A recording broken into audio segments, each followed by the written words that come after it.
For a pheasant hunter, not much beats the wild, flushing, cackling rooster in the golden hour.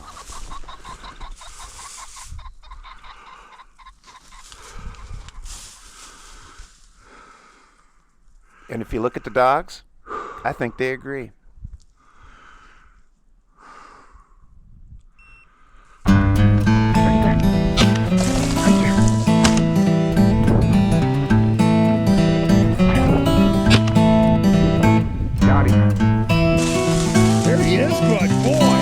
That's a good boy right there, Ace. Good job.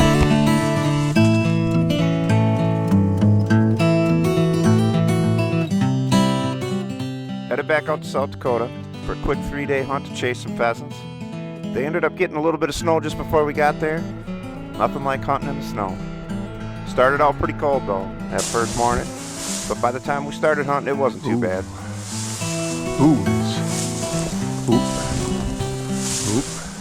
Morning started out pretty quick with Ace here on point. This bird skirted off to Ace's right and was headed out of there. Shiloh ended up catching up to this bird, but she wasn't able to pin it, and it ended up flushing off in the distance. Oh yeah, I see the tracks. Come on. Okay, boy. Right there. Okay, Shies. Always amazes me how evasive those roosters are in that thick grass. Once we got down into the cattails, the dogs was some nice work on a hen. Ooh, ooh, oop. There, hen. Nice job. Good, good. We didn't walk too much further, and the dogs with their first bird of the day.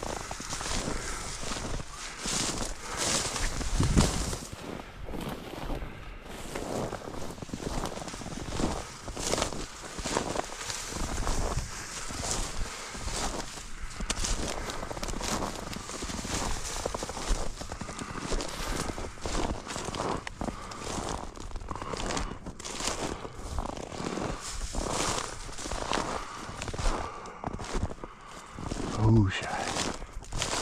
Let's get him, Shies. Oop. Okay.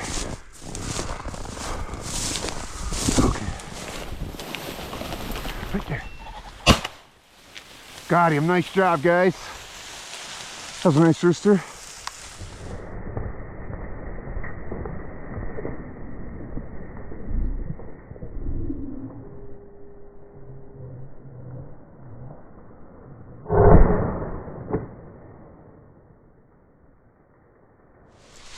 Here she comes. Come on, Shiloh. There she is. You got that bird? Huh? Beautiful, Shies. Nice job.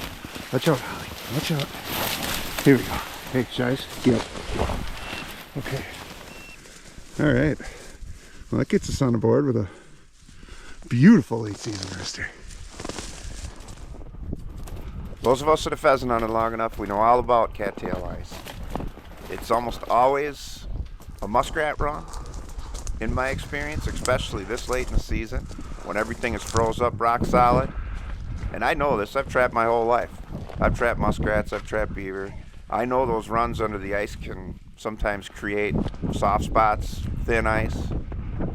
And I kind of took my eye off where the huts were and where I was thinking the runs would be, and ended up to my waist in water here. I know what that was. Yeah, I do. Not the first time it's happened to me, not by a long shot. But I just thought I'd share it in here. Anybody who's new to the sport should just, always be on the lookout for thin ice. It can happen. Next thing you know, you're in the water. It's best not to panic. And if it's real cold, you should probably make your way right back out to your vehicle. This day it wasn't too bad. So it wasn't really that big of a deal, thankfully. All three dogs working another bird here. We finally get out another rooster. We did a lot of walking between birds that first day. Second and third day, much better, saw a lot more birds.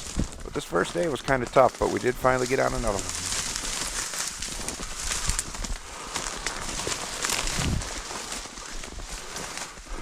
Come on, guys. Come on. Right there. Got him. Nice job, Shiloh.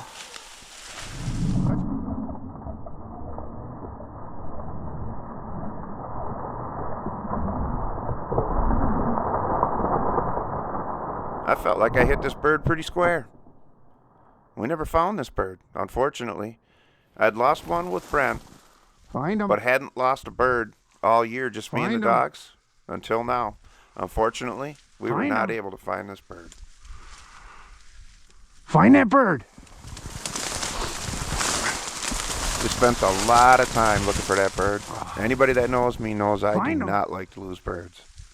Unfortunately, Find it 'em. does happen, though. Find him, Shice. Hunt dead. The next morning, we started walking this piece here. Huge piece of habitat and miles of cattails.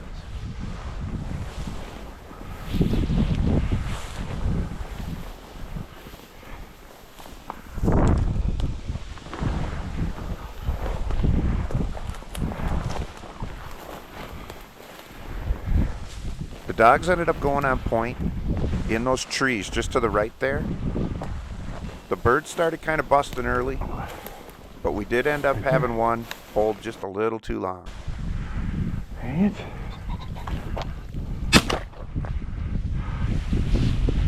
Got him. I had dogs on point right there. Looks like they got it too.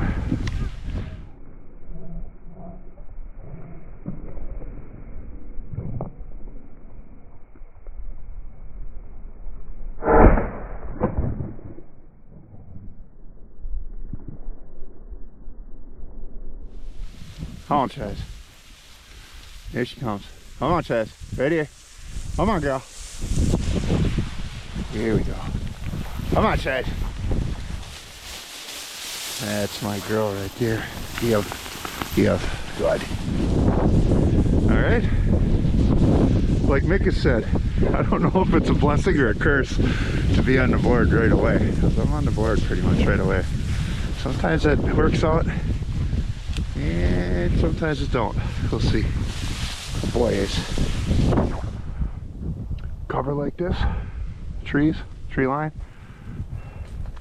I got a dog on point, I think. Shadow's on point. Right here. Not far either. 94 feet. Oh, she's running. She was just waiting for me. But what I was saying is, different types of habitat here. It's not just a, one type of habitat. It's not like that. There's brome grass out there, which isn't great for them in the winter. But then you got what I call cane, and everybody else calls phragmites or whatever, but I call it cane because that's what my dad called it. That stuff. Cattails, tree line, away from the wind on a day like today. A lot of tracks in there. They were here. A tree line on a windy day, it's a good spot to check. Them birds like to get out of that wind. This next bird that we end up getting, I was walking a service road, and this bird ended up being a wild flush out of that tree right there in front of me.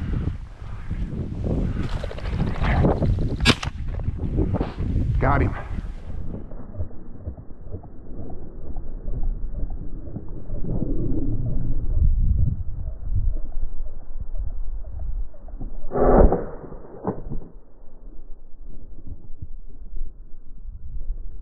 Hey, Shiloh, come on. Oh, girl, come on. Ace, come on now. Good. Good girl, Shice. Good girl. Good girl. Here, give. All right. Well, there we go. From there, we ended up doing a lot of walking. I wanted to get around the other side of these birds that had been flushing off a cornfield edge up against this big piece of habitat. And I always go around them, circle around them, get behind them, because on the other side of the cattails was a pretty good sized slough, open slough. And we ended up pushing a lot of birds down into this area. And once we finally got down around where I figured we were behind them, Oliver with a nice point here on a rooster.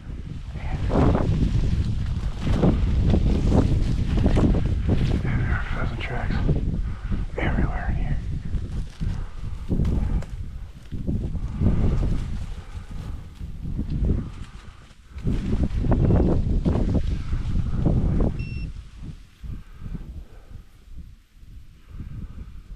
Shiloh's not on the way. Come on.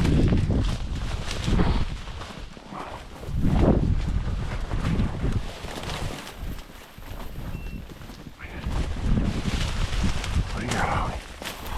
Get a buddy. Okay. Come on. Right there. Got him. Nice job, Oliver. Boy. Nice job. Keep an eye along the tops of those cattails. We ended up seeing a lot of birds right here, and this wasn't even half.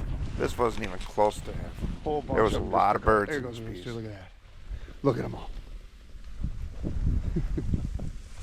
Look at them all. Awesome. Just because there's a lot of birds, though, they're hard to get close to in the late season, aren't they? Especially when they're all bunched up like that.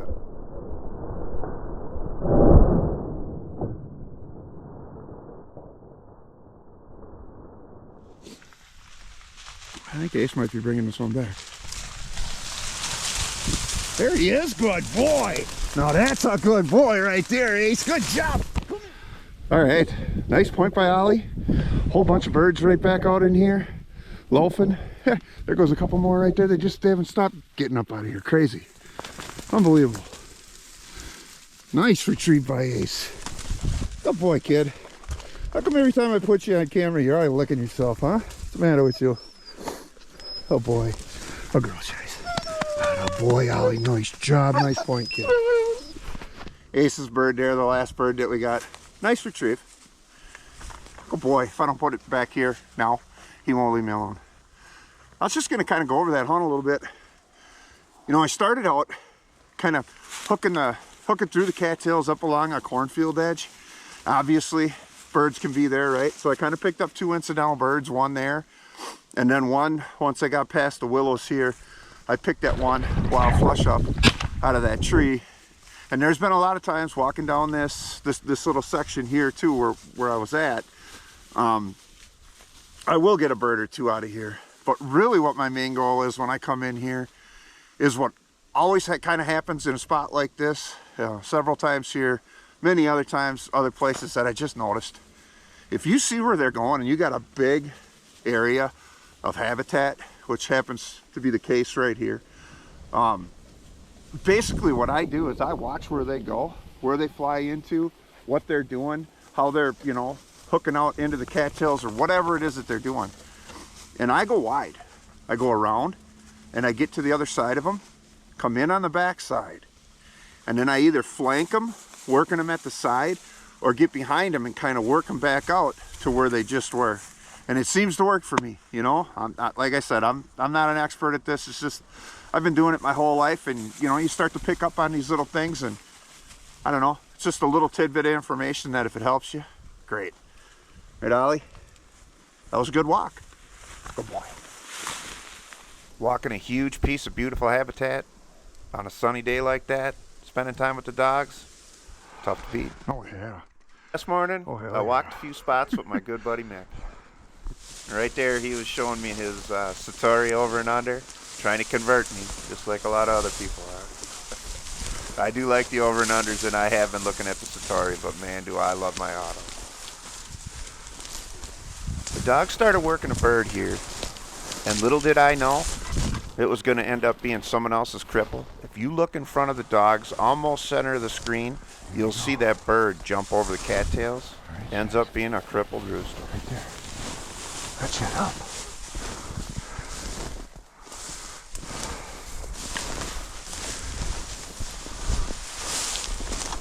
Is that a down bird?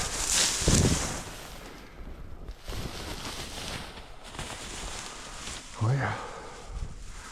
You got it, guys. I think they might have just caught a cripple. I'm about positive of it. I think Ace might have it. Oliver had it. Let's see. You bet they do. What do we got, guys? Huh? All right, a rooster. Hey, hey, hey, hey. Shiloh. Good. Good. Well, sometimes you don't even have to fire a shot. Somebody obviously crippled that bird. Ooh, look at the spurs, too. Nice bird. All right. Well, I don't care what anybody says. That counts against my shots to miss bird ratio. Good job, Ollie. Actually, Shiloh, I think, was the first one to have it, and then Ollie came in. Ollie had it right there where Ace was going through the grass. Skirted back in through here, and Ace ended up getting it right here. Nice job, guys. We'll take it. The next piece we got to is a spot that Mick and I tend to always hunt together. And this spot is always good to us. It surprises me too, because you wouldn't think it would be the greatest spot in the world. It's not a huge spot, but man, does it produce. Mick headed out towards that distant tree line to walk that, ends up picking up a bird. I ended up getting into the cattails. When I came out of the cattails in this one spot, Oliver got real birdie, and we ended up picking up our second bird of the day.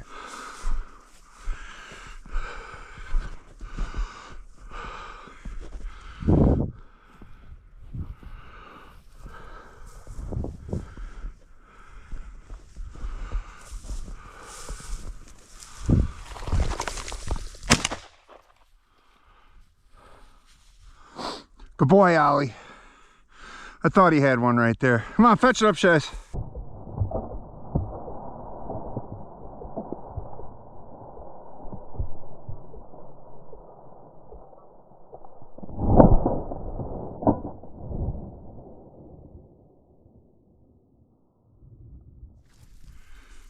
Come on, girl. Go, girl. Ooh, that's a nice rooster, huh? Come here. How much, Chaz? Shiloh, here. Come on. Good. Good. Ooh, that's a good bird. Okay. Here. Ready? There's a nice bird. Beauty. Look at the spurs on that one, huh? Awesome. We got back into the cattails here. The dogs were working a group of birds. Shiloh was on point. We end up with a hen going up here. And then another rooster. Okay.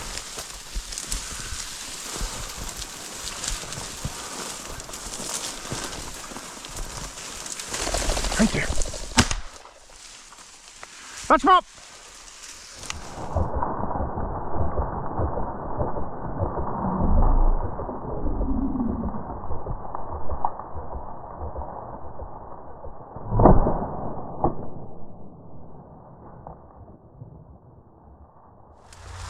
Oh yeah, I see her. Come on, Chaz. Good girl. Come on.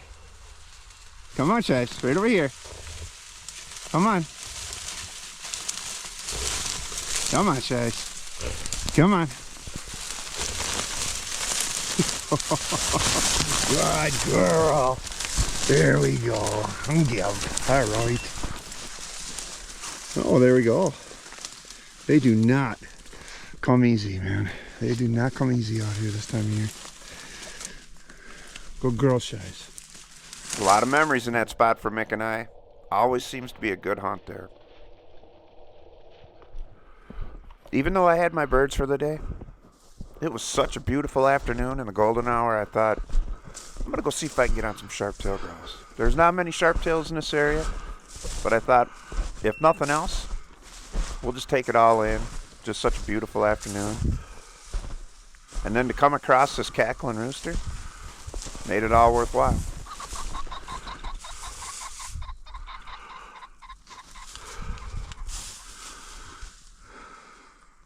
And if you look at the dogs right here, it would seem they feel the same way.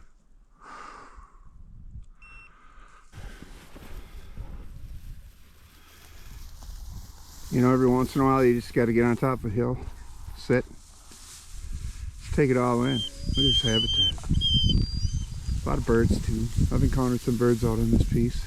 In fact, a rooster right when we got out, of course. But sometimes you just got to sit down, take it all in, give your dogs a little bit of a break. Ace boy. Shiloh never takes a break, so she'll go hunt by herself. And if she if it goes off, I'll chase her. But that's just who she is. Ollie, I'll take a break. My boys take a break. Just beautiful. What a beautiful afternoon. We got a good hour left. never know.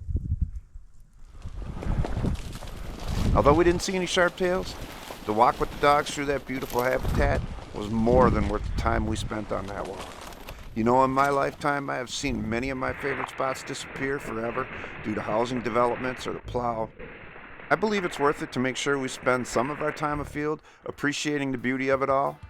A limit of birds can be the pinnacle of anyone's day, no doubt, but the habitat and all that dwell in it should be appreciated too. Younger hunters of today will most likely experience even more habitat loss than I did.